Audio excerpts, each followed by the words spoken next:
नमस्कार, मैं Nehal MP news के खास सेगमेंट न्यूज़ रूम में आपका स्वागत करती हूं। आज हम आपसे मध्य प्रदेश की तमाम बड़ी खबरों पर चर्चा करेंगे। तो चलिए शुरुआत करते हैं। खरगोन में आज सुबह 10 बजे से दोपहर 12 बजे तक फिर कर्फ्यू में छूट दी गई थी। यह छूट महिला और पुरुष दोनों के लिए रही। वहीं गुरुवार की तरह लोग सब्जी, फल, दूध, किराना, मेडिकल, इलेक्ट्रॉनिक रिपेयरिंग, मिठाई और नमकीन शॉप्स खोल सके। लोगों की गाड़ी को ले जाने के लिए परमिशन अभी भी नहीं दी गई थी। दुकानों को छोड़कर दूसरे स्थानों पर 5 या उससे ज़्यादा लोग जमा नहीं हो सके। धार्मिक स्थल नहीं खुले और साथ ही कल हनुमान जयंती होने पर भी मंदिर नहीं खुलेंगे और साथ ही जुम्मे की नमाज भी घर पर ही पढ़ी जाएगी। गुड फ्राइडे पर भी चर्च बंद रहेंगे। खबर मिली थी कि खरगोन शहर में रात में आनंद नगर में फिर पथराव हुआ, लेकिन पथराव की सूचना को एसपी ने अफवाह बताया है। उन्होंने कहा कि जब हम मौके पर पुलिस बल लेकर पहुंचे तो वहां पर कोई पथराव नहीं हुआ था, लेकिन मामला अफवाह का बताया गया है। वहीं आगजनी और पथराव के मामले में अब तक 148 लोगों को गिरफ्तार किया जा चुका है। आपको बता दें कि रामनवमी पर भड़के दंगे के 4 दिन बाद अब उसके 2 सीसीटीवी फुटेज सामने आए हैं। इनमें साफ नजर आ रहा है कि नकाबपोश दंगाइयों ने शहर में किस तरह उत्पात मचाया। वहीं यह भी दिखाई दिया कि हालात बिगड़ने के हिसाब से पुलिस प्रशासन की कोई तैयारी नहीं थी। इंदौर के स्टार्टअप एडवर्टाइज को पूर्व chief justice of India KG Balakrishnan की बनाई गई national committee champion of change के स्टेट चैप्टर के तहत इनोवेशन की कैटेगरी में चैंपियन ऑफ चेंज अवार्ड से नवाजा गया है। स्टार्टअप के सीईओ मयूर सेठी ने बताया कि एडवर्टाइज ने डिजिटल विज्ञापन को आसान बनाने के लिए एक प्लेटफॉर्म बनाया है, जिसकी मदद से कंपनियों के लिए विज्ञापन देना बहुत ही आसान हो गया है।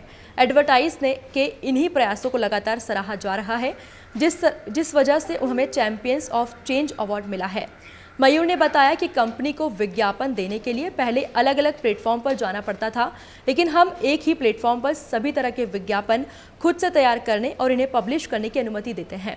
वही कुछ महीनों में हम ऐसे ऑप्शन हमारी वेबसाइट में जोड़ देंगे, जिससे कोई भी व्यक्ति अपना विज्ञापन देना चाहता है तो कुछ ही मिनट में दे सकता है। स्टार्टअप में 10 कर्मचारी काम कर रहे हैं और इस स्टार्टअप का टर्नओवर 14 करोड़ रुपए है।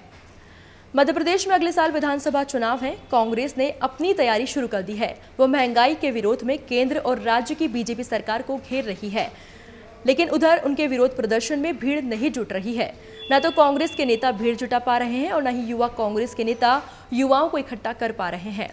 ऐसे में उसे मिशन 2023 फतह करने की चिंता सताने लगी है।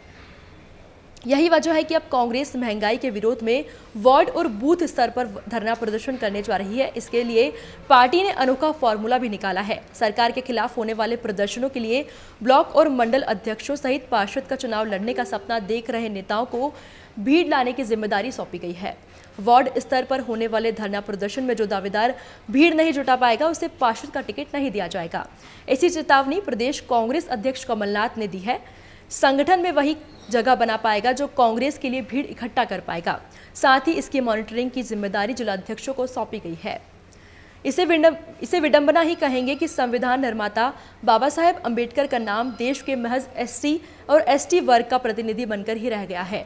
सभी राजनीतिक दल वोट बैंक की खातिर बाबा साहब को अपना बताने का प्रयास करते हैं, लेकिन उनके नाम से चल रही यूनिवर्सिटी घोर उपेक्षा और बदहाली का शिकार है।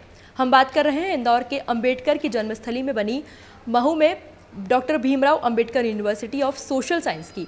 अंबेडकर की जयंती पर महू में भाजपा और कांग्रेस ने कई बड़ी घोषणाएं की, लेकिन सोशल साइंस की प्रदेश की सबसे बड़ी और देश की दूसरी बड़ी university doctor BR Ambedkar university of social science में इन दिनों बहुत ही खराब दौर से गुजर रही है। यहाँ की वित्तीय स्थिति इतनी खराब है कि वर्तमान में टीचिंग और नॉन टीचिंग स्टाफ की 114 पोस्ट खाली पड़ी हैं, लेकिन शासन के पास इनके लिए बजट ही नहीं है। विश्वविद्यालय में कई तरह के डिग्री और डिप्लोमा कोर्सेज हैं, इसके बावजूद स्टूडेंट्स का रुख दूसरे महंगे कॉलेज में ज़्यादा रहता है। वे इस यूनिवर्सिटी को SC और ST वालों की यूनिवर्सिटी ही समझते हैं। इसके चलते सामान्य वर्ग के स्टूडेंट्स जो है वो यहाँ एडमिशन लेने से कतराते नजर आते हैं। मध्य प्रदेश में एक बार फिर से बिजली उपभोक्ताओं को बड़ा झटका लगा है। पश्चिम क्षेत्र विद्युत वितरण कंपनी के बिजली की दरों में वृद्धि कर दी है। वही नई दर लागू कर दी गई है। इसके बाद इंदौर उज्जैन संभाग के 15 जिलों में बिजली बिल की भारी बढ़ोतरी देखने को मिलेगी। विद्युत नियामक आयोग ने प्रदेश में वितरण कंपनियों को 2.64% दरें बढ़ाने की मंजूरी दी थी। जिसके बाद वृद्धि मंजूरी के हिसाब से दर वृद्धि बहुत ज़्यादा नजर नहीं आ रही है। हालांकि बिजली कंपनी के अधिकारी का कहना है कि अन्य शुल्क और फिक्स्ड चार्ज को मिलाकर उपभोक्ताओं के बिलों में 5% की वृद्धि देखी जा सकती है। वहीं 7 अप्रैल को राज्य से बिजली कंपनी के बिलिंग सॉफ्टवेयर में बढ़ी हुई दर लागू कर दी गई है, जिसके बाद रीडिंग और पुरानी दर और नई वृद्धि के अनुपात का पता करने के लिए फॉर्मूला तैयार भी किया गया है।